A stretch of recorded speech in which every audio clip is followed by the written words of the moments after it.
During the 1999 NATO bombing of Yugoslavia, the second-largest Yugoslav city of Novi Sad was one of the cities that bore the brunt of the bombing. According to NATO press releases, the bombing targeted oil refineries, roads, bridges, and telecommunications relay stations, facilities which had military uses. The bombing of the city caused great damage to local civilians, including severe pollution and widespread ecological damage. Consequences for the physical health of the people which will remain for years, as well as permanent consequences for psychological health caused by almost 3 months of trauma and fear. Chronology of the bombing. March 24, NATO bombed a storehouse of the police center in the industrial zone, as well as the Motins factory. April 1, the old Varadin Bridge on the Danube was destroyed by NATO bombs. April 3, Liberty Bridge on the Danube was destroyed by NATO bombs. 7 civilians were injured. After the bridge was destroyed, the Institute for Cardiovascular Diseases in Sremska Kamenica lost its water supply. April 5, NATO bombed the oil refinery in the industrial zone, as well as Zezelj Bridge on the Danube, which was damaged. April 7, NATO bombed the oil refinery as well as the residential civilian core Davidovdansk where 4 civilians were injured and several houses damaged. April 11, NATO bombed the military object Majevica in Yugoslav.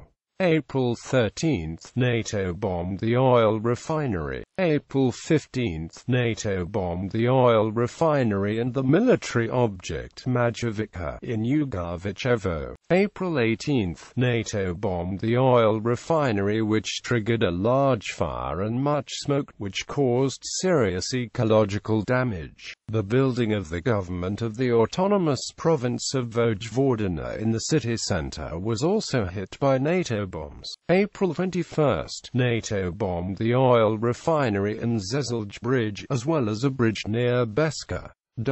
April 22, NATO bombed Zezelj Bridge on the Danube. April 23, NATO bombed a TV transmitter in wider area of Novi Sad.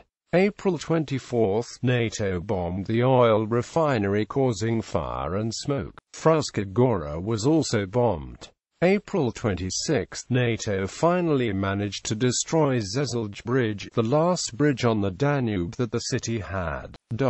April 27, NATO bombed the oil refinery and Fruška Gora. April 29, NATO bombed the oil refinery and Fruška Gora. May 1, NATO bombed the oil refinery, causing large amounts of smoke that covered the city for several days. Fruška Gora was also bombed. May 2, NATO bombed the northern suburbs of Novi Sad, causing the city to lose its water supply and electricity. May 3, NATO bombed the buildings of Novi Sad television in Misaluk as well as the northern suburbs of the city. May 6, NATO bombed the military object Majevica in Yugoslav as well as the civilian residential quarter de Telenara, damaging residential buildings and the elementary school Svetoza Markovic Toza.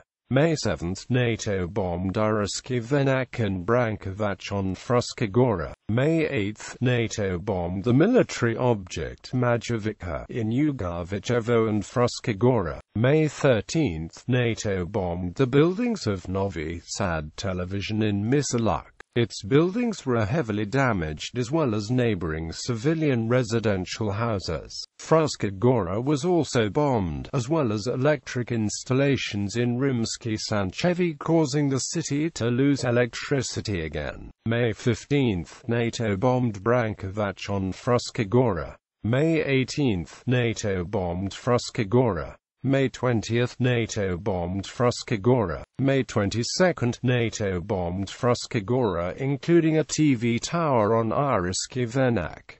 May 23, NATO bombed Fruška Gora and electric installations in Rimski Sanchevi. May 24, NATO bombed the oil refinery, causing smoke that again covered part of the city.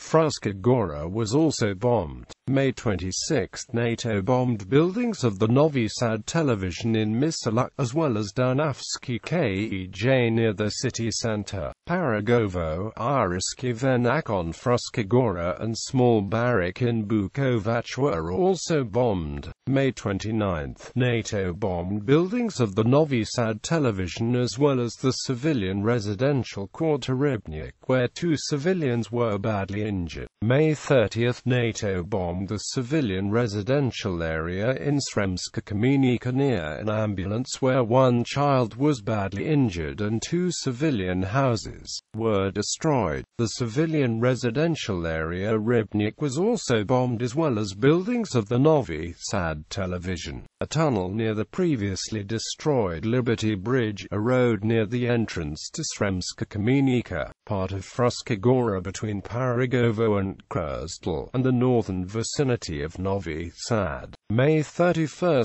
NATO bombed electric installations in Rimski Sanchevi, causing the city to lose its water supply and electricity. Fruška Gora was also bombed. June 1, NATO bombed suburban settlements Sene and Pefisevi Salazi, as well as Fruška Gora. June 2, NATO bombed Fruška Gora. June 4, NATO bombed Brankovac and Kot on Fruška Gora. June 8 and June 9, NATO bombed the oil refinery. 1 civilian was killed, while 2 civilians and 1 child were badly injured. The civilian residential quarter Sangaj was also bombed, where 1 civilian, Milan Bardic, was killed and several more civilians were injured, while several civilian houses were destroyed. Although this was the bloodiest day of the bombing, it was also the last. Consequences. Impact on civilians. The civilians of Novi Sad were greatly affected by the bombing of the city. Residential areas were cluster bombed several times while the city's oil refinery was bombarded daily, causing severe pollution and widespread ecological damage. Direct impact. The bombing caused civilian deaths and injuries. Those who were not directly physically harmed suffer from consequences for the physical health caused by ecological damage as well as permanent consequences for psychological health caused by almost 3 months of trauma and fear. Due to the NATO attacks, many in Novi Sad were left jobless. Notably, NATO were accused of failing to give effective advance warning of attacks which may affect civilians, as required by Protocol I. One such attack where NATO was accused of this was the bombing of the Ministry of Education in Novi Sad, premises which administered social welfare programs. Impact on infrastructure. The NATO bombing left the city without all of its 3 Danube bridges, communications, water, and electricity, which severely impaired the day-to-day living of the residents of Novi Sad. All bridges were not rebuilt before 2005, and one of the rebuilt bridges is only a temporary solution. Some residential areas were damaged by cluster bombs. Water supplies for parts of the city were cut off as a result of the bombing. One attack cut off water supplies to 40,000 people in Petrovaradin and severely disrupted water supplies to 300,000 people in Novi Sad. Services were restored only after 2 years, partially due to funding from Britain, one of the countries which sent planes to bomb the city in 1999. Impact on environment. The bombing of Novi Sad had implications for the environment. A United Nations study found that there were serious environmental issues requiring immediate action, some of which resulted from the bombing. The bombing of Novi Sad's refinery caused fires which burned 50,000 tons of crude oil, sending toxins and carcinogens into the air and contaminating groundwater. The BTF study was complicated by the heavy pollution that existed before the bombing. with the group noting that the enforced shutdown of the refinery may even have led to local improvements in the aquatic environment, due to a possible reduction in chronic pollution. Once all the samples for Novi Sad were collated, based on field observation and results from sample analysis, the BTF concluded that there was no evidence of significant adverse impacts on the Danube aquatic environment as a result of airstrikes on Novi Sad refinery. It is thought that most of the oils and oil products released were burned and that no significant volume entered the river. The BTF study also found that prior to the airstrikes, local technicians helped minimize the potential harmful effects of airstrikes by removing oil products that could be harmful to human health if spilled or burned, such as transformer oil containing PCBs. Production was also accelerated to use up as much as possible of the crude oil, intermediate products and additives, and the final products were shipped to other locations. The remaining oil was mixed with gasoline, so that the tanks would ignite if hit, rather than leak into the soil and groundwater. Local scientists also studied the impact of the bombing. NATO didn't use chemical weapons during the bombing, said Dr. Zorka Vukmirovic, a leading environmental physicist, but indirectly it caused the effects of chemical weapons use. If you release so many hazardous substances, major air pollutants and carcinogens in the vicinity of big cities like Belgrade and Niš, it is obviously a deliberate action against the civilian population.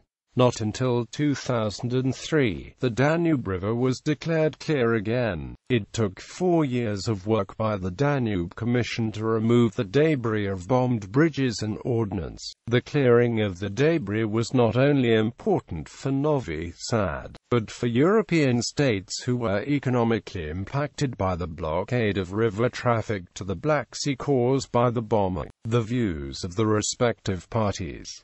NATO was accused of committing war crimes due to the nature of some of the bombing raids. Some Novi Sad residents found it ironic that Novi Sad was so heavily targeted by NATO due to the fact that during the time of the bombing, the city was ruled by the local democratic opposition, which was against the regime in Belgrade. Therefore, some citizens of Novi Sad were not able to understand why the city was targeted heavily for the events in Kosovo. A press release 1 year on from the bombing by then NATO Secretary-General Robertson claims that NATO encountered complications from Yugoslav military use of civilian buildings and human shields. NATO officials have expressed deep regret at any civilian casualties it caused. NATO claims that the bombing of targets such as bridges was aimed at impairing the Yugoslav army's command and control structure. However, the efficacy of the campaign and choice of targets was brought into question by human rights groups,